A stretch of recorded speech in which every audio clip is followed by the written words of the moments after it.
Kaya namin mga tatay nakalimutan namin ang aming karangalan para sa pamilya. At mayroon din trabaho na isang tatay na nakakahiya pero gagawin pa rin niya ang lahat para sa mga anak niya.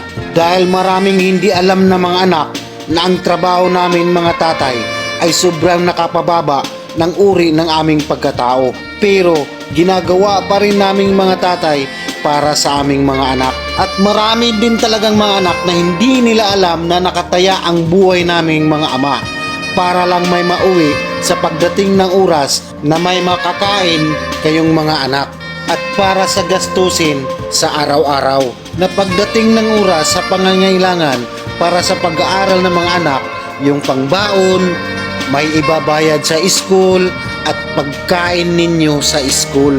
At hindi kami magsasabi, kaming mga tatay, para sa mga anak namin o sa pamilya namin na kahit sobrang hirap na kami pero kinakaya pa rin namin para sa inyo mga anak at sa pamilya natin. Sana mapanood ito ng mga anak na mga tricycle driver ha. Babay sa inyo, ingat kayo palagi.